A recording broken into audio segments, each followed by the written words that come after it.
Hello, everyone. Welcome to this special edition webinar on the World of Crypto 2023 in review and what to expect in 2024.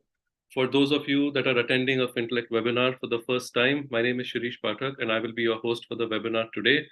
I am joined by Calvin Koo, Principal at Cobra and Kim. Welcome, Calvin, to the webinar, and good to see you. Great to see you, Shirish. Thank you so much for inviting me to take part in this live webinar. Fantastic. So, as you know, Calvin for the last couple of years has been recording a monthly crypto update session for Fintelekt, and these recordings are available at the Fintelekt YouTube channel now. As all of you know, the crypto space globally is highly volatile with a number of industry happenings, and that is really why we had started this monthly update session with Calvin. So, Calvin, I must really thank you for religiously recording the monthly update for us. I think it has indeed been very useful to all our subscribers. Well, that's very kind. I've enjoyed doing it. It helps me make sure that I'm on top of things so that I can make sure I deliver useful information to your groups. Right, right. So this time and possibly here onwards, Calvin and I thought that rather than a recording every month, we will get Calvin on a live webinar like this one so that it actually gives the audience, to ask him questions. Now, for those of you that haven't met Calvin online before, as I mentioned earlier, he is a principal at Cobra and Kim, and he counsels financial technology and Web3 clients in high stakes international litigation and investigations. This includes leading global dispute resolution campaigns that require highly coordinated multi-jurisdictional activity. Calvin is qualified in New York and also as solicitor advocate in Hong Kong. So in today's discussion, we plan to cover four key sections. The first one is on the public perspective. What is the impact of the recent frauds or alleged frauds in the crypto space? Then we will move on to the government perspective. What are different regulators focused on now? Uh, then we'll have the industry perspective, how businesses are responding to these public and government developments. And finally, we will look, as to what can we look forward to in this space in 2024. So to kick off the discussion, Calvin, there have been a number of frauds reported in the media and other sources. Now, either these are actual or alleged, we don't know. In the last year pertaining, to the use of crypto, can you outline some of the major incidents that stand out and also speak about the impact of these incidents on the public perception of crypto? Yeah, thanks, Shirish. I'm happy to do that. Just as a sort of preliminary point, everything I express today are my own views, not that of my employer. And so nothing should be taken as legal or financial advice. Obviously, if you're seeking such advice, you should consult your own professionals. And I do want to speak a little bit about some of these frauds that have definitely been, or alleged frauds, as you correctly point out, that have been in the headlines over the last year. But before I do that, I thought maybe I'd back up one half step and sort of give some overall context of where we are sort of in the very new but evolving crypto space. As you say, Shirish, it's actually, if you step back, it's actually still a very recent technology. Things are moving at such a high pace. I think one overall theme that I think maybe you'll pick up on by the end of today's session is that there is some maturation of this industry.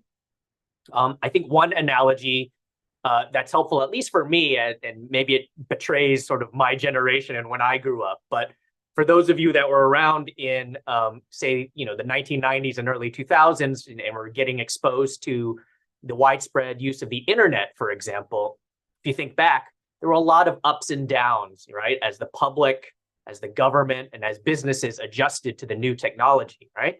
There were all sorts of new entrepreneurs, a lot of interesting, or what at the time seemed like interesting, innovative ideas.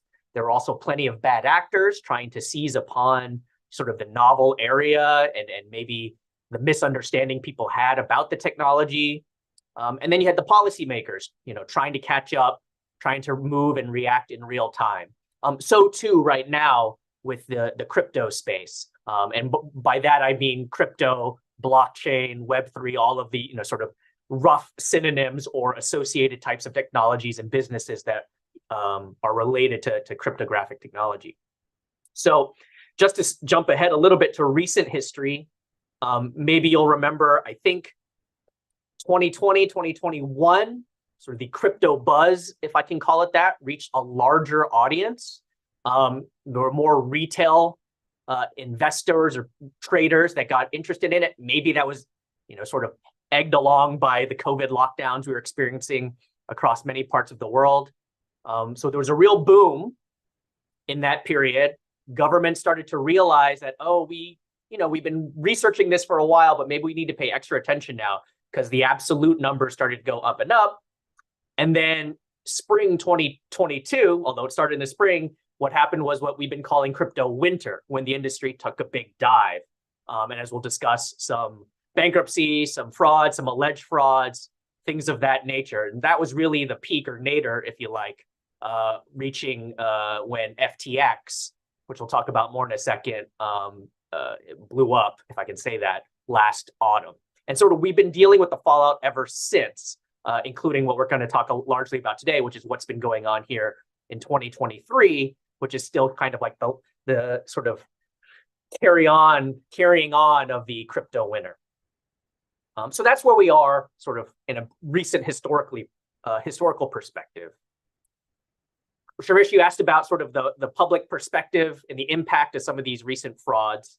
I think it may help for the purposes of discussion to use some gross generalizations, just to sort of bucket some things just for conversation purposes. Obviously, every situation can be a little bit unique. But my overall sense is that as the market has dropped and as crypto winter set in and continued, the sense of FOMO, the fear of missing out about crypto, has died down in a relative sense compared to what was going on, in 2020, 2021. And what I've seen from my conversations and observations is that this has settled down into maybe 4 buckets of responses from the public, right? You have a group of, still relatively smallish group of crypto or blockchain enthusiasts, right, that are still bullish on this technology long term, right? And even in this group, there's a segment that's focused on cryptocurrency as opposed to other uses of blockchain technology. They are now likely focused on the big coins, meaning the tokens with the biggest market cap, just because those seem the most stable now. Talking about Bitcoin, Ether, handful of others with big market cap, and the big stable coins, right? I think we're less likely to see now a massive jumping on the bandwagon of newly released tokens and coins where people are trying to sort of ride an uptick in the market to quick returns, frankly, because there isn't that quick ride right now. Another group of these enthusiasts might be more focused now on real world use cases of blockchain technology, with less emphasis on the trading value of any given crypto token, right? So that's kind of one bucket of public response, focused on just what we think is really going to play out long term. There's a second bucket, which I like to consider as sort of the professional investors, maybe their family offices, maybe it's more establishment type investors from banks and things like that, who unless they're investing specifically in a fintech business, they might just be looking at holding cryptocurrency as a hedge, right? They see the same types of coins that I just mentioned, Bitcoin, Ether, the large stable coins, and maybe a few others, as simply a hedge in their big portfolio of all types of other assets, right? So they see that it's actually, for that group, a stable enough group or class of assets that it's worth putting some portion of their portfolio into it. Maybe they don't even really believe in the technology. They just recognize that it's another asset class. And, especially in this period, I'm no sort of macro economist, but as I understand it, a lot of other traditional investment options may be less attractive right now. So this is just another way to split their investments up. There's a third group that never was and probably still is not interested in crypto and cryptocurrency, maybe has always viewed it as completely fraudulent or unreliable. Probably nothing in the last year or two has convinced them otherwise. I'm sure they're still confident in their position, right? So these sort of gross generalizations are all well and good. I think those 3 buckets have kind of made their peace with their choices for the moment. There's one final group, which I think is the area of greatest concern for governments and policymakers. And it's really the heart of many government policies these days. And these are the remaining potential retail customers that are possibly less well informed or less educated about this industry. And these can be the sort of group of people that are more prone to frauds from bad actors, or more prone to less informed investments or places where they're sort of storing their cryptocurrency. And that's who the governments are really worried about. And it's this last group, finally coming to the start of your question, Shirish, is where the biggest headlines are really focused on. And that's partially because if something bad happens to sort of the regular retail investing public, the Main Street investing public, you know, your grandma, your grandpa, and that like, rather than say Wall Street investors, then it's really the mainstream news that takes special note of those situations. So just a few examples, which I'm sure many of you have kept up with in the headlines.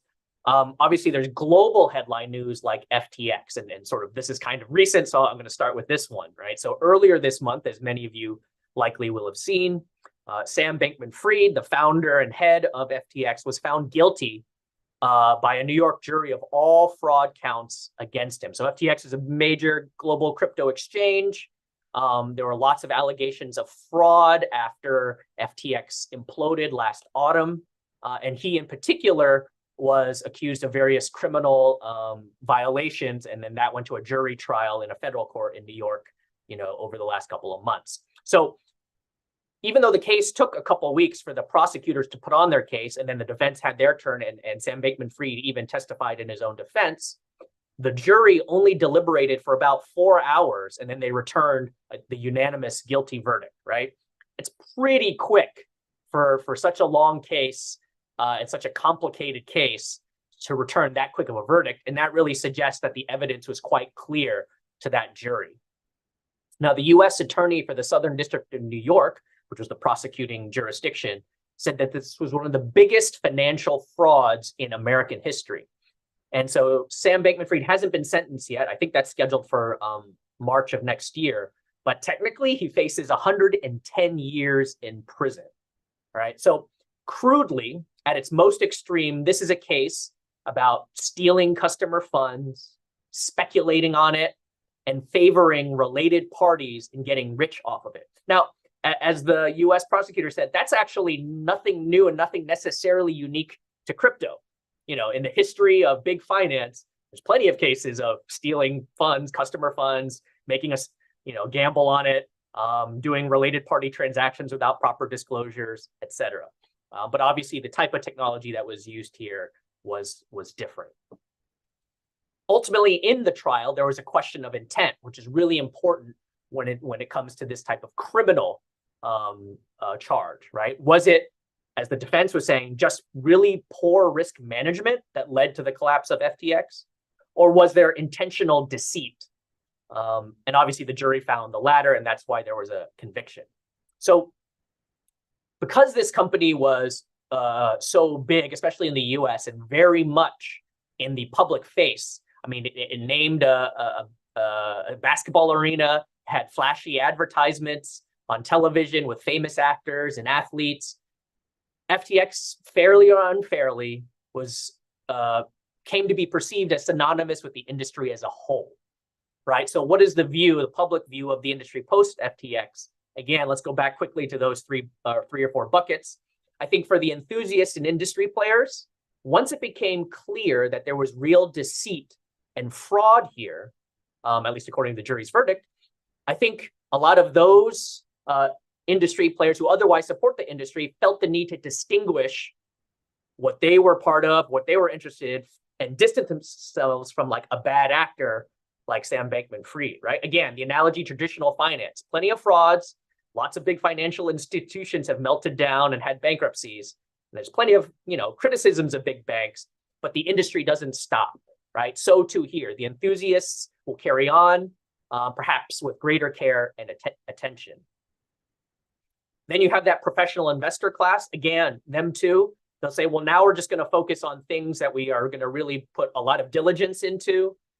We still want to hedge. It still seems like it's with the good and legitimate actors, this is an investment opportunity. So we'll take some extra care, but we think there's still something here. The skeptics, obviously, not changing their view. This just further underscores their belief that everything was a fraud or unreliable. And then again, the retail customers, right? So that's an uncertain area. It kind of depends on how much they're paying attention and how much the news affects their own local jurisdiction, okay? And maybe on that point, I'll bring up another recent alleged fraud. You know, I'm based in Hong Kong right now, and a big local headline news over the last couple of months has been another crypto exchange, which is focused more locally, called JPEX. Still in the stages of investigation. It's still only allegations of fraud and misconduct. But I bring it up because these are the types of stories that can influence or change the course of direction of a particular individual jurisdiction's policy, right? So again, this is based in Hong Kong. It's actually already become the biggest alleged crypto fraud in the city. For those of you who do follow my videos, I did a recent video on this, I think a couple months ago, just to recap a couple of the key points. In Hong Kong, earlier this year, in the summer, a new licensing regime for centralized crypto exchanges began. So crypto exchanges needed to get a license to be able to conduct their business. The local securities regulator, which also has authority over this space, the Securities and Futures Commission, or SFC, has only issued 2 licenses under this new regime. And actually, both of those licensees were entities that already had a license under the old regime. So the government was already, pretty comfortable with their internal controls and setup. So several months ago, the SFC warned the public that some non-licensed platforms appeared to be falsely claiming that they submitted an application to the SFC, apparently trying to gain public confidence. Now, the SFC didn't name JPEX at first, although in a subsequent communication, they did identify them. But around September, there were issues from customers about the inability to withdraw funds, and that kicked off some arrests and some freezing of property, as it appeared to many that maybe this was a fraud. So again, what's the impact and perception of that? Same response for those buckets. The enthusiasts will separate themselves. Professional investors will say, we're just going to focus on the good actors, the licensed actors, and we'll be diligent and cautious. Skeptics remain skeptical. And then retail access in Hong Kong, maybe it's a little bit curbed. Living here, I actually recall seeing the big JPEX advertisements in the metro system. And also I would see over-the-counter stores, like literal physical stores. They kind of look like foreign exchange counters, except, they have all the symbols for all the crypto tokens. And many of those have closed since JPEX imploded. And obviously, like those counters are kind of counter to the philosophy, sort of the financial technology philosophy of crypto. The whole point is you don't need these types of counters. But I think that's kind of emblematic of the types of customers those stores were catering to, meaning people who maybe weren't as familiar with these tokens and what was behind them, and the public and the government's concerned that really these are opportunities for fraud and speculation in an irresponsible way. So this is an example of where a local story has led to more restricted retail access, notwithstanding the overall government policies in support of crypto in Hong Kong. So those are some of the big stories there. And I can go on to individual scams in a minute, but let me, I've been talking for a bit, so let me switch it back over to Shirish. Thanks, Calvin. I think, fantastic outlining of the entire landscape there, and, all that you mentioned in the 4 buckets, very interesting.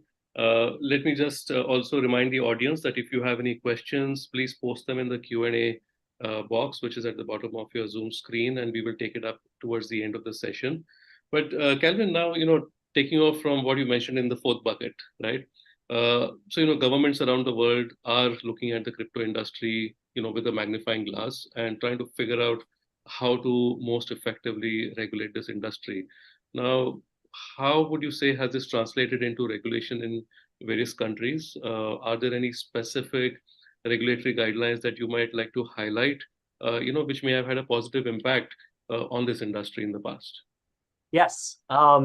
So the events of the last couple of years, as I previewed at the beginning, has definitely, I think, accelerated the recognition by many jurisdictions that they need to now have clear or clearer guidelines and rules and regulations in place, because they see that this industry isn't going away.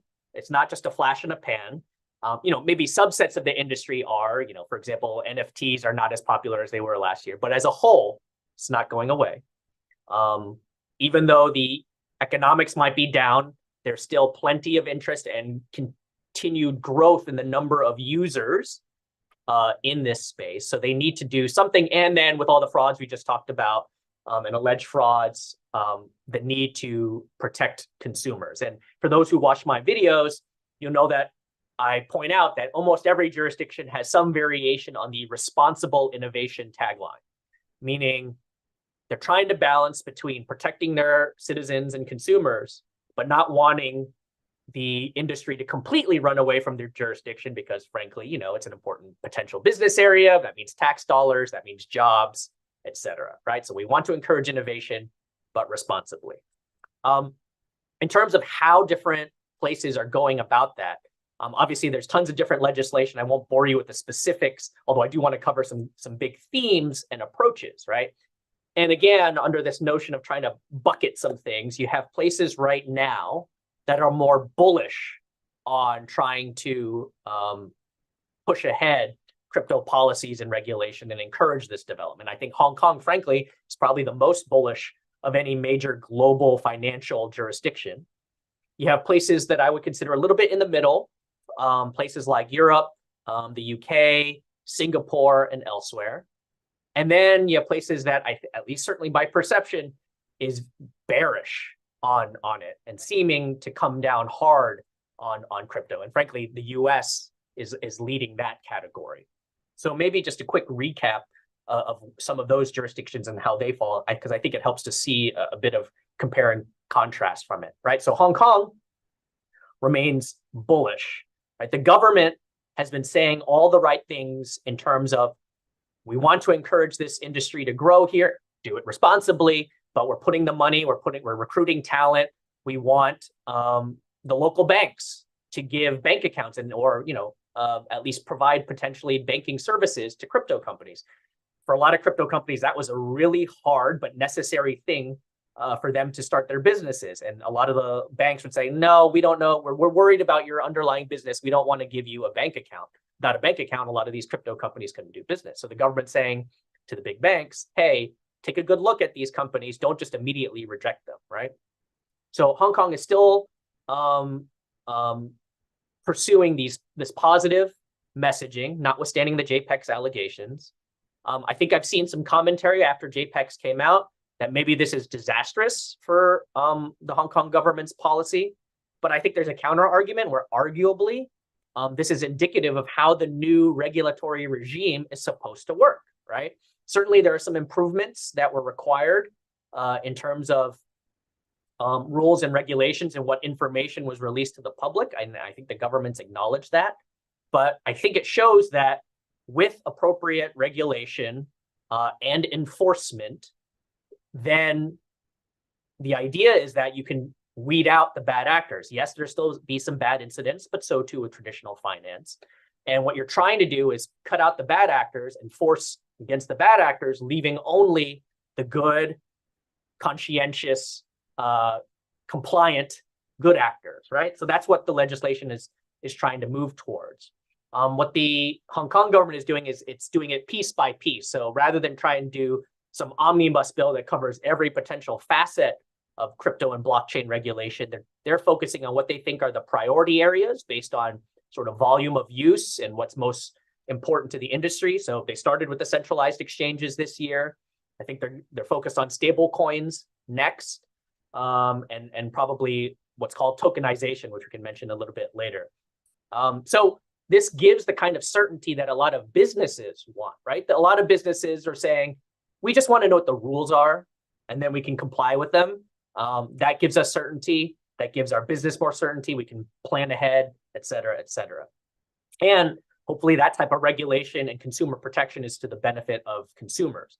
Hong Kong's mantra, which is similar to a lot of other jurisdictions, is same activity, same risk, same regulation. And really, this is a comparison to traditional finance. They're trying to make it easier for the companies that are already involved in traditional finance to understand what the rules are. You're going to be regulated the same, where the risks are the same, and your activity is the same. It just so happens that the underlying asset is crypto rather than something more traditional.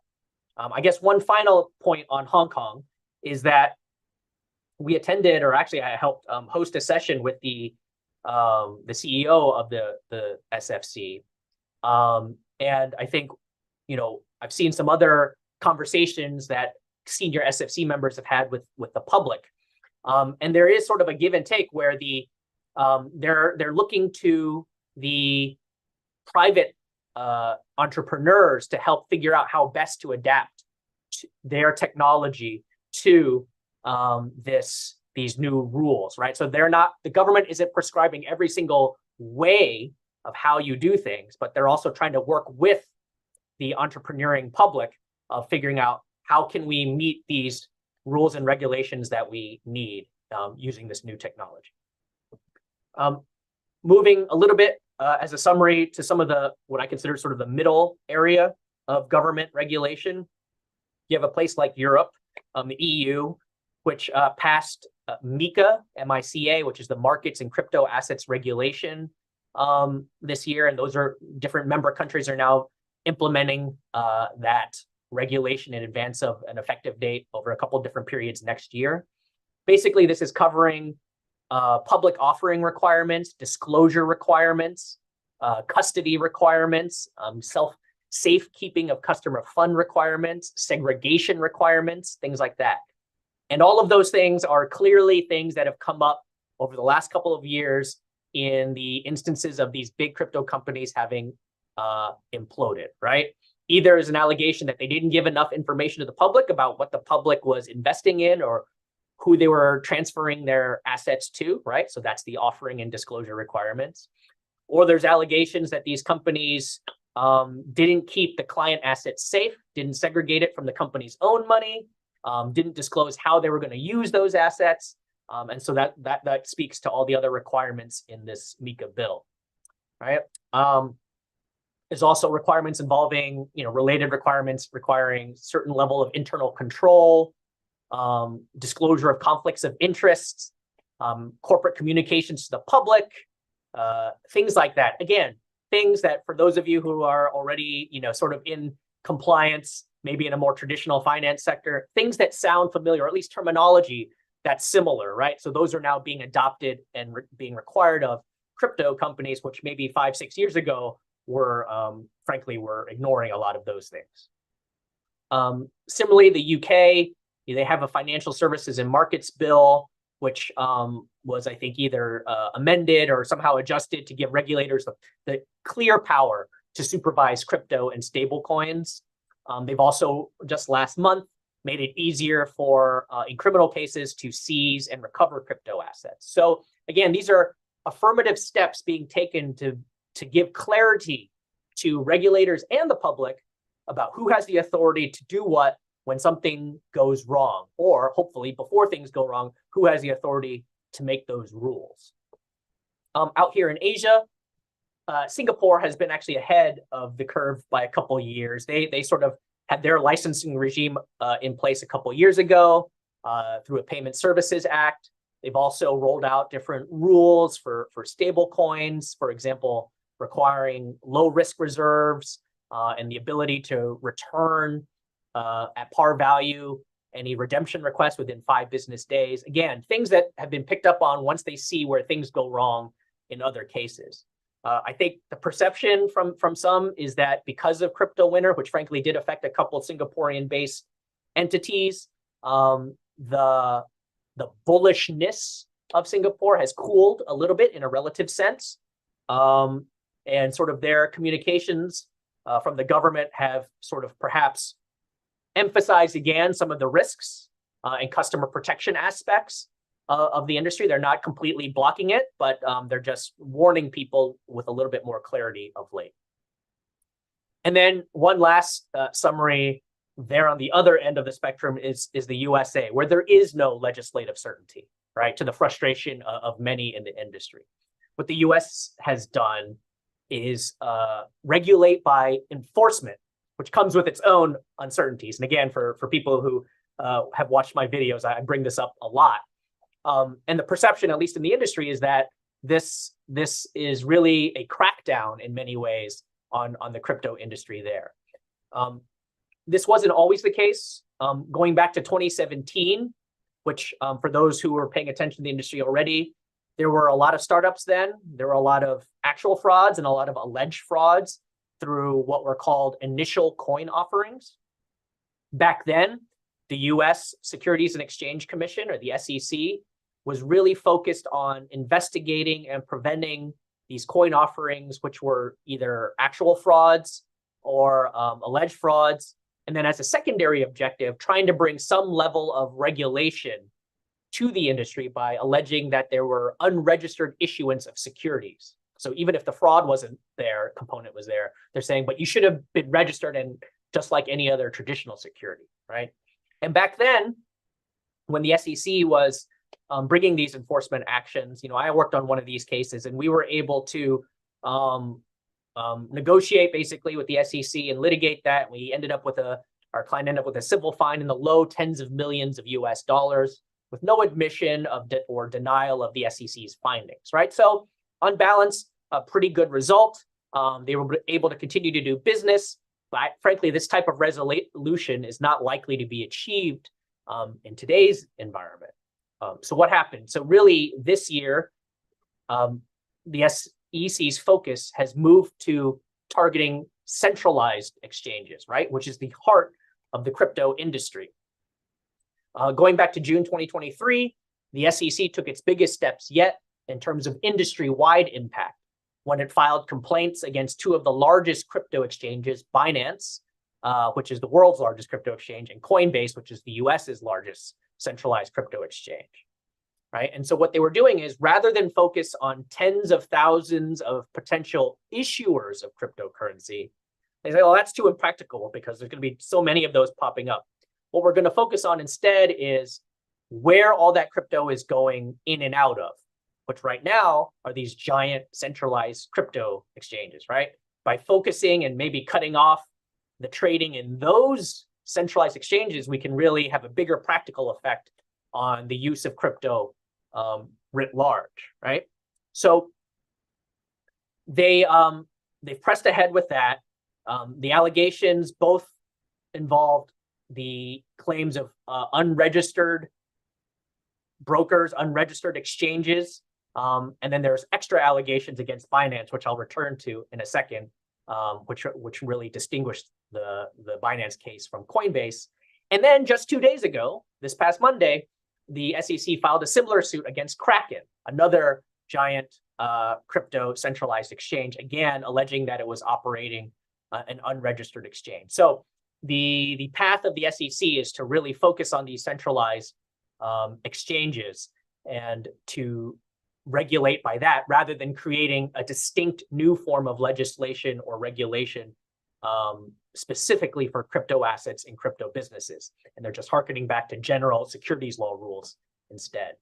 So again, bringing up to the most recent news, for those of us in Asia, we woke up this morning, to the news that Binance, again, the largest centralized crypto exchange in the world, pleaded guilty yesterday to violating U.S. anti-money laundering and sanctions laws, as well as unlicensed money transmission, right? And these are criminal charges. And their CEO, CP Zhao, also known as CZ, also individually pleaded guilty, and he's stepping down from his role. So Binance has to forfeit and pay fines totaling 4.3 billion US dollars. That's billion with a B, including to settle claims from other regulators like the Commodities and Futures Trading Commission. But it doesn't resolve the SEC claims. Now, CZ himself has to pay individually $50 million, and he faces up to 18 years in in prison, though we'll see how that sentencing actually plays out. Now, in a statement, Binance acknowledged that it lacked the necessary compliance controls. Right? So according to the US Department of Justice that prosecuted this, Binance did not implement the core components of an effective anti-money laundering program. Right? It did not have any comprehensive know your client protocols, did not have any systematic transaction monitoring, and it never filed any suspicious activity reports with FinCEN. And for years, they allowed users to open and trade with only an email address. And then even when they did start requiring some level of KYC, they allowed the users that predated it to continue trading without updated KYC for some period of time. And what it appears to really have done them in is that there were internal communications which showed that compliance employees recognized these issues, but the company really did nothing about it. And for the US government, they were particularly concerned about Binance processing trades between Americans and people in Iran and Syria, which violates the United States' sanction laws against people in those countries, right? So that added an additional level from the US perspective of their national security perspective, and worrying that cryptocurrency was being used to circumvent that type of sanction. So now Binance as a company is going to be able to go on, right? So as part of this settlement and guilty plea, there's going to be an independent compliance monitor for 3 years. And of course, Binance is going to have to enhance their anti-money laundering and sanctions compliance programs. But how this affects their business in the long term remains to be seen. Like, are they going to be able to continue to be the world's largest crypto exchange? Or is it going to be something more akin to there was an older crypto exchange called BitMEX that used to be a much bigger player. They had their own criminal issues with the US government.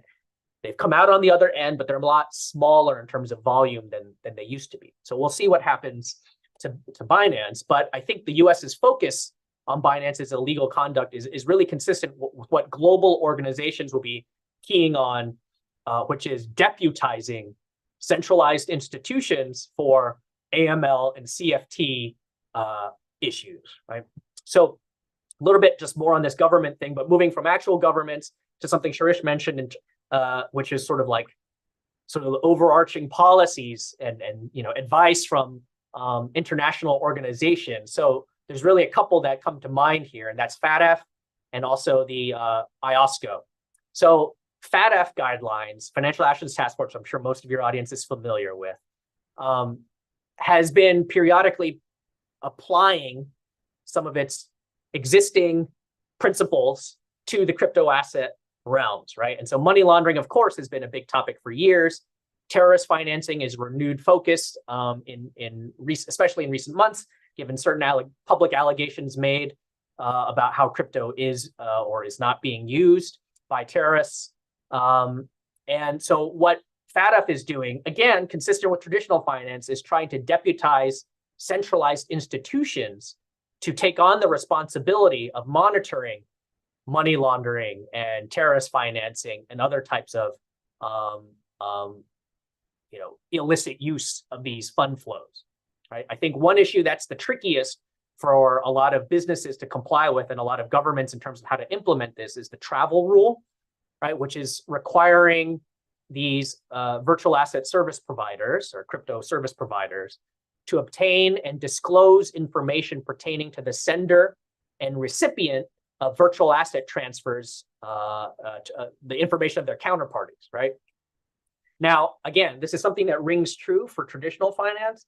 The tricky part about crypto is that there's technical hurdles potentially, right? Especially if your counterparty is just a wallet at a non-centralized institution, right? So it's not being held by Coinbase or Binance or some company that you can, serve papers to, or, you can identify a headquarters or give legal process against, right? If it's just an algorithm, computer code that automatically pursues this transaction, it becomes much harder to get, in many cases, that information to comply with the travel rule, right? So there is some frustration from some parts of the industry about how to comply with that. But frankly, this may be where it settles, right? I mean, that's what governments are requiring. It's what FATF is recommending. It's what a lot of governments, based on that recommendation, are applying or trying to apply, although FATF points out a lot of jurisdictions are well behind on implementing this. But that may be sort of the middle ground where things fall.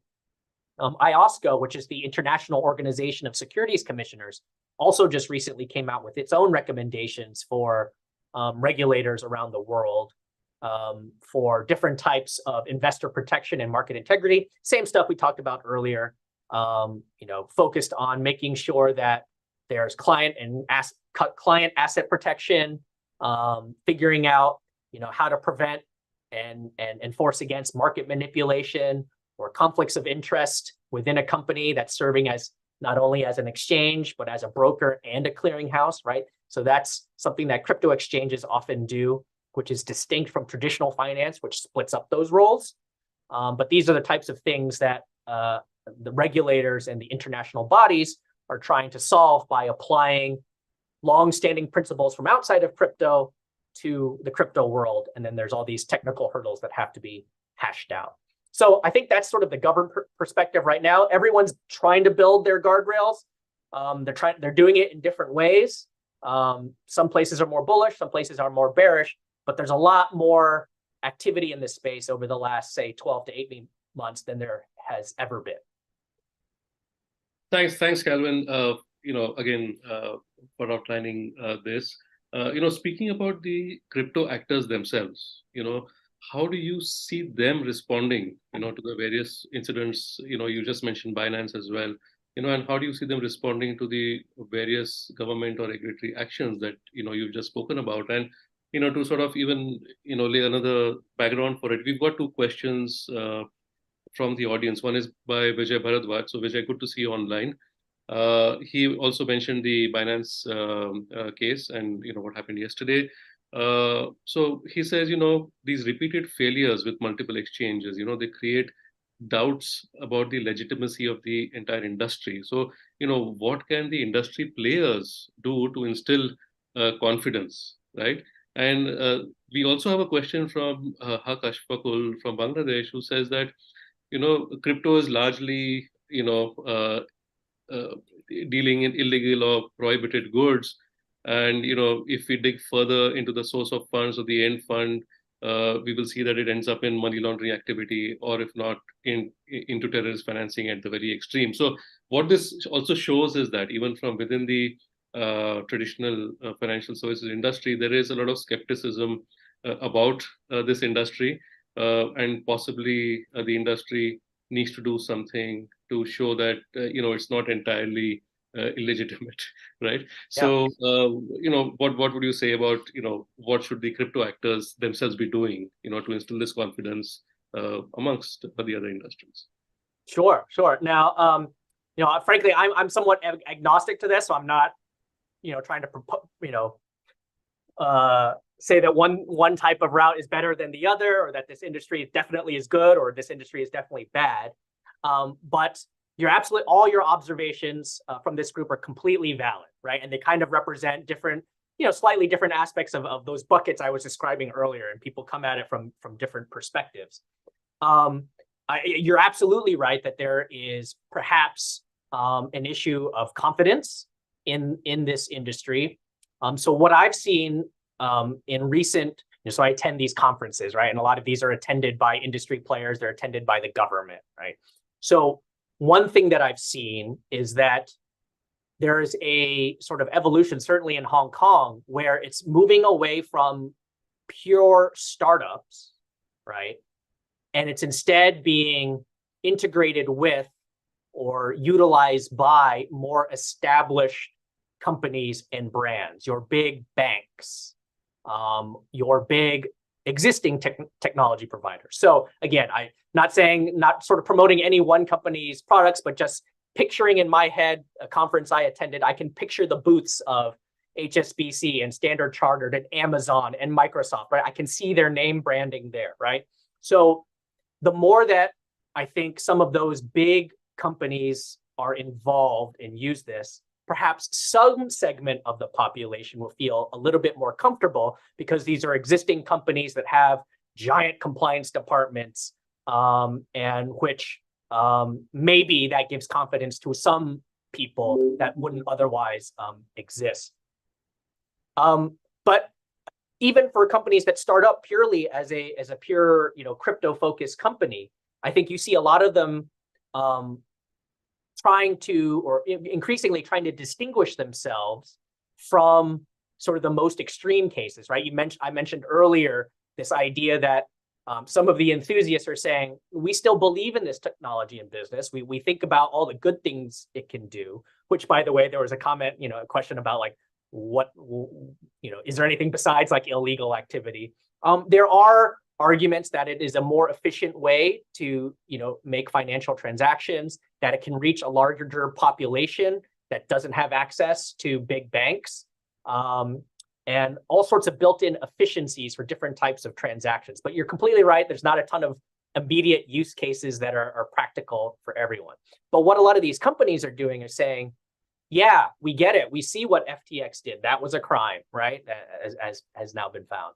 We see, I guess they'll be saying right now, what Binance just did and admitted to doing. We, company X, have taken a completely different tack, right? And here's how, right? We've set up this giant compliance department headed by, the former compliance head of a company you are aware of, right? And our chief legal officer used to be a prosecutor at such and such place. Does that mean it's completely fine? Not necessarily. There's plenty of companies with those types of esteemed professionals that go wrong too.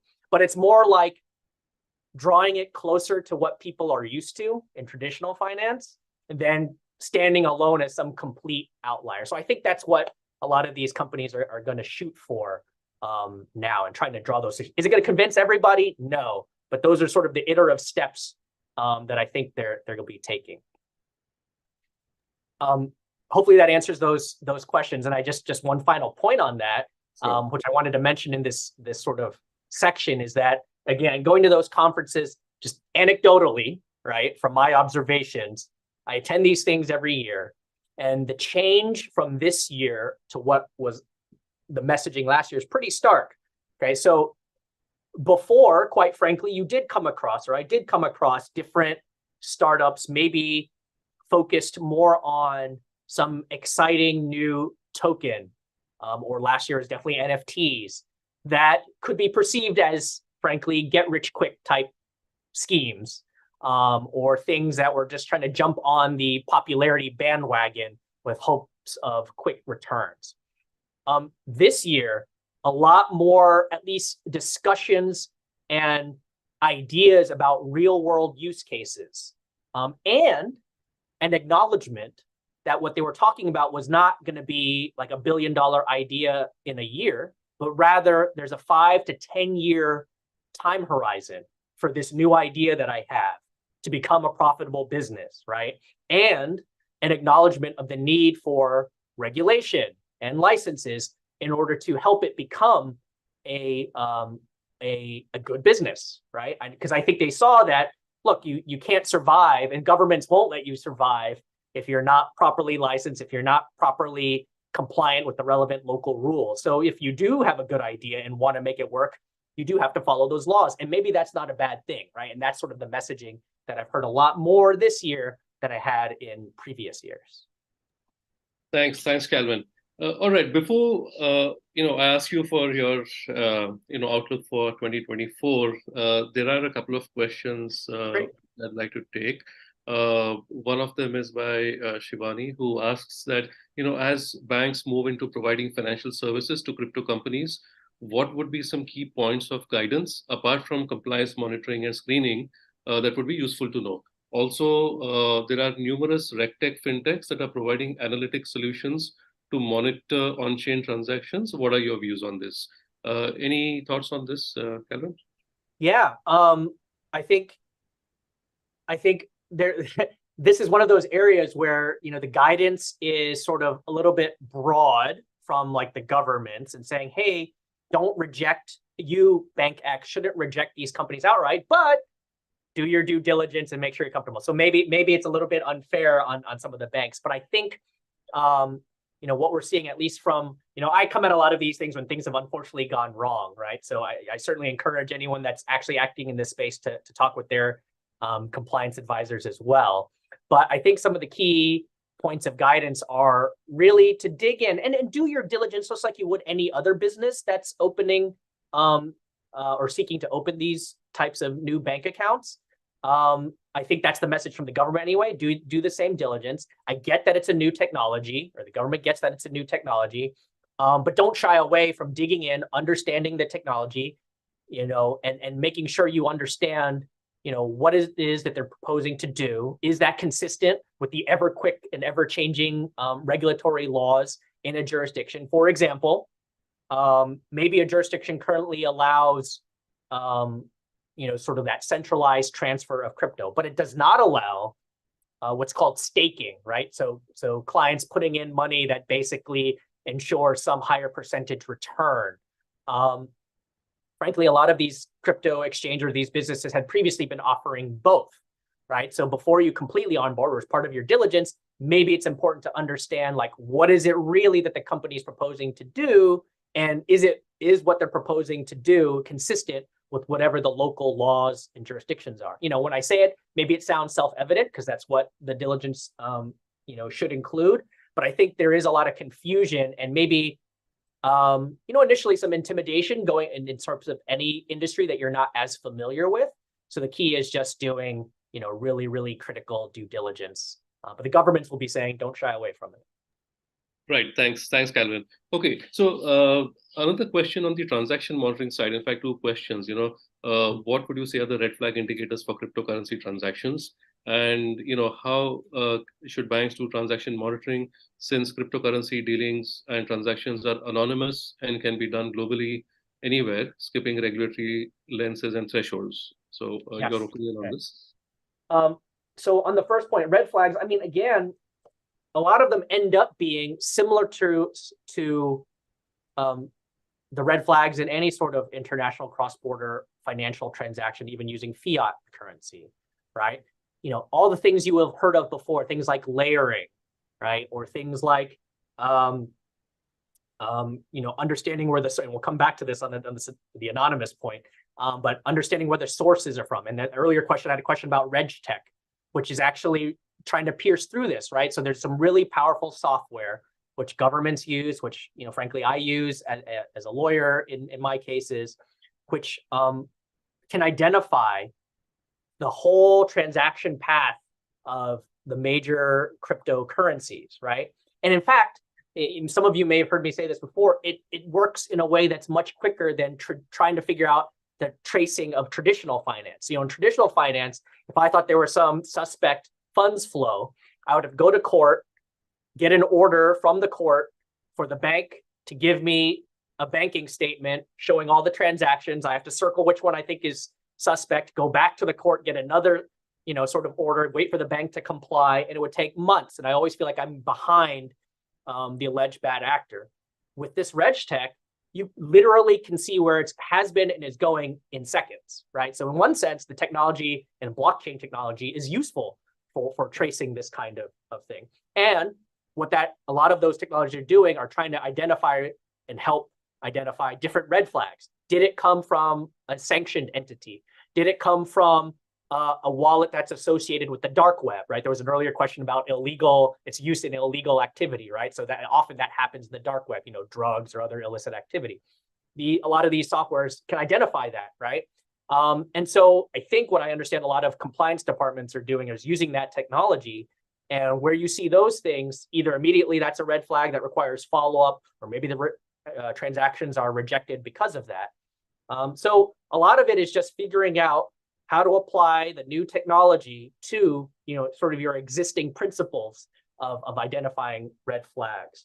The last part about that is, yes, there's a little bit of extra difficulty in this whole what's considered anonymous. It's actually not fully anonymous, these transactions. It's pseudonymous, right? So you see a whole string of letters and numbers. I don't necessarily know that it's Shirish behind it unless he tells me that he is behind it. But that kind of speaks to this whole idea of what governments and what FATF are trying to impose on these centralized institutions. The whole notion of making these centralized institutions do proper KYC, same way as other traditional financial institutions. with that, there's at least some institution, this now the big centralized exchanges, that should, if they're compliant, have my information, my picture of my photo ID, my email address, my phone number, blah, blah, blah, blah. Same with Shirish, who's my counterparty. Maybe I didn't know that I was sending to Shirish, but it went through that crypto exchange and they have that information, so that in an appropriate case and consistent with whatever the local laws are, the local authorities and or local civil litigants can apply to the authorities or to the court for that exchange to reveal that information, right? And so in that way, it becomes more like traditional finance. Now, I mentioned that that's what the governments want to do. And right now, it may practically work because, frankly, the vast majority of cryptocurrency transactions still flow through centralized exchanges. So if there ends up being this sort of global consensus and compliance, and again, right now you just saw Binance, the world's biggest global exchange, saying it's going to improve its compliance on these issues, then maybe this valid concern of the unknown other side is mitigated. However, and this is a little bit of a preview of things to look for in 24 and beyond, might that just drive these transactions away from centralized exchanges and go to what's called decentralized finance, right? Kind of roughly like sort of like peer-to-peer transactions that don't go through major centralized institutions, and becomes a lot harder to police, a lot harder to track, et cetera. I think, frankly, logically, people who want to run away from those kind of compliant requirements are going to move to that.